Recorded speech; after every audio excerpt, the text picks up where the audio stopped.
आज हम ज्योमेट्री का सेकेंड लेसन पढ़ने वाले हैं। लेसन का नाम है पाइथागोरस। ठीक है, जैसा कि आप लोग जानते हो पाइथागोरस का नाम आप लोगों ने 8th स्टैंडर्ड में देखा, 7th में भी देखा, 9th में भी देखा।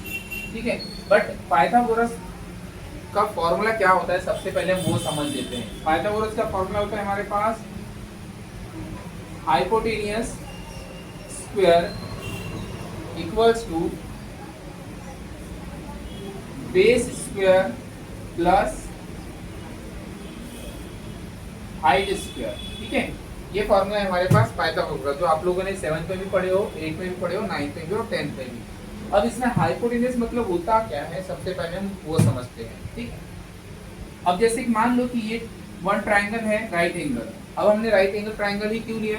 राइट एंगल ट्राइंगल इसलिए लिया गया क्योंकि पाइथागोरस के फॉर्मूले में होता है हाइपोटेनियस, और हाइपोटेनियस किसे कहते हैं हम लोग? 90 की अपोजिट साइड को हम लोग क्या कहते हैं? Hypotenuse. Opposite side of 90 degree angle is called the hypotenuse. अब 90 की अपोजिट साइड को हाइपोटेनियस कहा जाता है, इसलिए हम लोग यहाँ पर राइट एंगल ट्राइंगल यूज कर रहे हैं, तो इसलिए हम लोग इसे क्या नाम देते हैं? हाइपोटेनियस।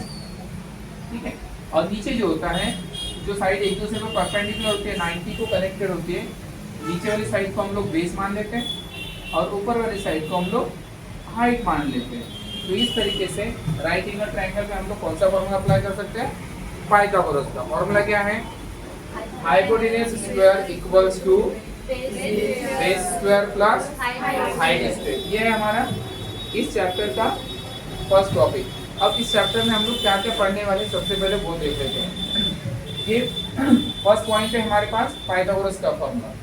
ठीक है, सेकंड पॉइंट है हमारे पास 45, 90 डिग्री थ्योरम।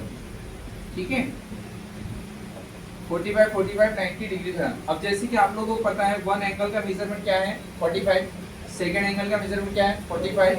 मतलब दो एंगल का मेजरमेंट 45 है और थर्ड एंगल का मेजरमेंट है हमारे पास 90। तो 90 दिया है, इसलिए हम लोग यहाँ पर एक राइट एंगल ट्रायंगल बना देते हैं हम लोग। ठीक है, नामकरण करते हैं हम लोग। क्लियर? अब हमारे पास दो एंगल 45 थे, तो इसलिए यहाँ पर ये 45 बता दो, ये 45 बता दो।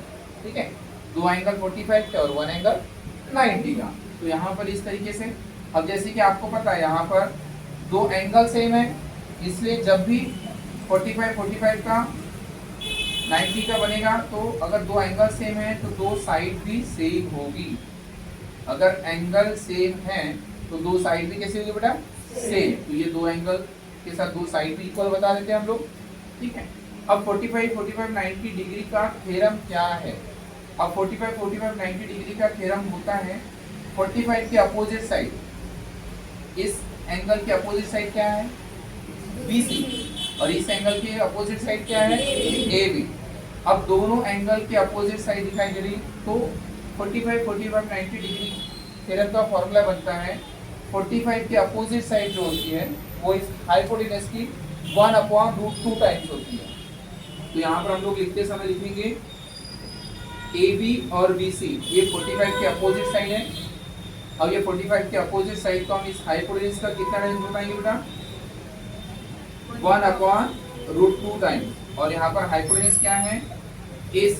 तो यहाँ पर हम आपको समझाने के लिए यहाँ पर हाइपोटेनस AC वर्ड लिख देते हैं। ये पॉइंट नंबर 2 हो गया। अब इस लेसन में हम लोग और एक कंडीशन पढ़ने वाले हैं 30, 60, 90 थ्योरम। ये दोनों थ्योरम आप लोगों ने 9th क्लास में वैसे देख चुके, 9th के भी सिलेबस में है। अब जैसे कि आप लोगों को बताया गया है कि वन एंगल का मेजरमेंट 30 है, तो यहाँ पर हम लोग 30 शो कर देते हैं। ठीक है, यहाँ पर भी हम 30 शो कर सकते हैं, दोनों में से कहीं पर भी शो करो। तो हम यहाँ 30 शो करते हैं, तो यहाँ पर हम क्या शो करेंगे बेटा? 60। और यहाँ पर क्या बताया जाएगा? 90। अब यहाँ पर दोनों एंगल अलग अलग है, और दोनों एंगल अगर अलग अलग है तो दोनों एंगल के अपोजिट साइड भी कैसे होगी? अलग अलग होगी, है ना? अब जैसे कि यहाँ पर कंडीशन 1 में बताया गया है, कंडीशन 1 में बताया गया है opposite side of 30 degree angle और दूसरी कंडीशन है opposite side of 60 degree angle. तो यहाँ पर opposite side of 30 degree angle और opposite side of 60 degree angle. 30 के अपोजिट साइड का नाम क्या है बेटा? BC। और 60 के अपोजिट साइड का नाम क्या है? अब दोनों एंगल के मेजरमेंट अलग अलग है। अब दोनों एंगल के अगर मेजरमेंट अलग है तो दोनों की साइड भी हाइपोटेन्यूज से अलग अलग रिलेशन रखेगी। इसीलिए हम लोग कहेंगे कि 30 की अपोजिट साइड हाइपोटेन्यूज की हाफ होगी और 60 की अपोजिट साइड जो है वो हाइपोटेन्यूज की √3/2 टाइम्स होगी। तो यहाँ पर हम लोग लिखने वाले ये सब थ्योरम हम लोग प्रूव करने वाले हैं। जस्ट हम पहले इस लेसन की समरी देख रहे हैं कि इस लेसन में हम लोग क्या क्या पढ़ने वाले हैं। ठीक है, तो यहाँ पर हम लोग 30 के अपोजिट साइड क्या है? BC। तो यहाँ पर हम लोग लिखते समय लिखेंगे BC is half of hypotenuse AC/2। हम लोग यहाँ पर फिगर का यूज कर रहे हैं, इसलिए हम लोग यहाँ पर हाइपोटेन्यूज का नाम और अपोजिट साइड का नाम बता रहे हैं ताकि आपको और अच्छे से समझ में आए। यहाँ पर opposite side of 60 degree angle. अब 60 डिग्री एंगल के अपोजिट साइड का नाम क्या है हमारे पास? AB। तो ये जो 60 के अपोजिट साइड है ये इस हाइपोटेन्यूज का नाम क्या है? AC। 60 के अपोजिट साइड हाइपोटेन्यूज की होती है √3/2 टाइम्स।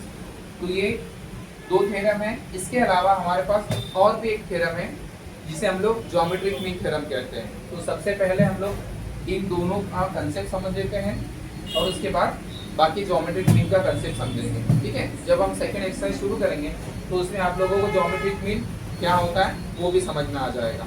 तो हम लोग सबसे पहले इन दो लेसन पे से रिलेटेड वर्क करते हैं। अब यहाँ पर हमारे पास फर्स्ट एक्सरसाइज में आपको बोला गया है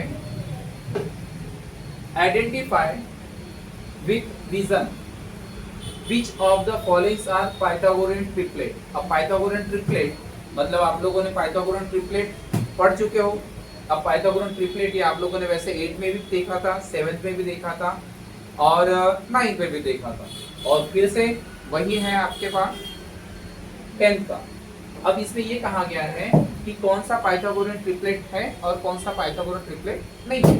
अब जैसे कि आप लोगों को पाइथागोरस का फॉर्मूला बताया गया था, hypotenuse square equals to base square plus height square, है ना। राइट एंगल ट्रायंगल में सबसे बड़ी साइड जो होती है वो हाइपोटेन्यूज होती है, इसीलिए हम सबसे पहले बड़ी साइड का स्क्वायर लेंगे। अब इसमें बड़ा नंबर कौन सा है बेटा? 5। तो यहाँ पर हम लोग बड़ी साइड का स्क्वायर पहले ले लेते हैं। 5 का स्क्वायर 25। इसे हम लोग इक्वेशन नंबर 1 कह देते हैं। Understood all of you. अगर यहाँ पर इक्वेशन नंबर 1 देते हैं तो बचे हुए दो साइड को राइट तरीके से सॉल्व करेंगे, मतलब रिमेनिंग 2 साइड के स्क्वायर का एडिशन करेंगे। 2 साइड के स्क्वायर का एडिशन करेंगे b² प्लस।